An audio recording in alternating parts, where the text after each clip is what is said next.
I graduated from Tennessee State University in Nashville in 1973, passed my boards as an RN, and pretty much went straight into practice of psychiatry. So that would be around 1973. And I've been working in one form of psychiatry ever since then. Children, adolescents, adults, managed care, inpatient, outpatient, shock treatment, brain surgery, the whole range of psychiatry and case management.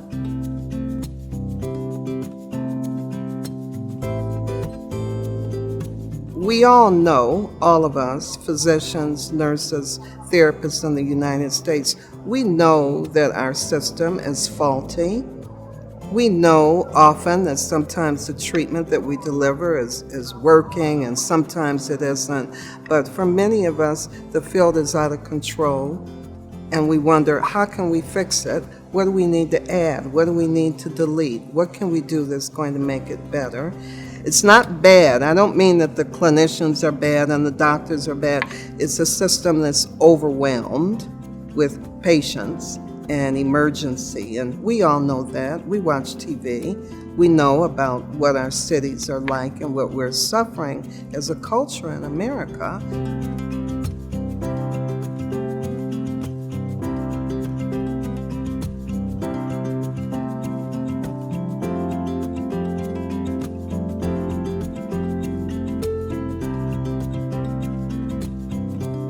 So it's not just a question of what are we going to do here on the psychiatric unit, but a bigger picture. What can we do about ourselves? What can we do about our lives as Americans? Why are we ailing like this? And the bigger cosmology is our American hospitals are full of people from all over the world. We call them the citizens of the universe. We have a person from Asia, a person here from India, another patient from the Middle East, another patient from South America, and then someone maybe born in Los Angeles.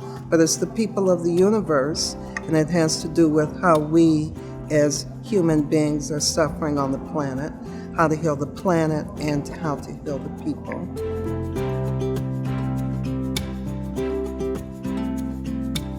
In all hospitals, that is a basic question is asked of all patients on admission only, what is your religion and do you have any particular spiritual practices? That is a question that is asked. Unfortunately, it goes no further than that. It might even be that that is a requirement from JACO, Joint Commission, that you ask that question.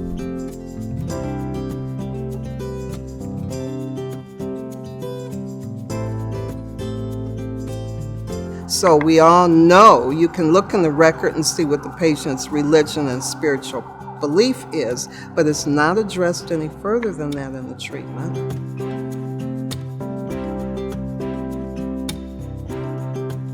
This form of treatment that we've seen in Brazil, what we see is people are offered everything. They're offered all the complementary alternative practices in addition to assessment of to whether or not they need pharmaceuticals.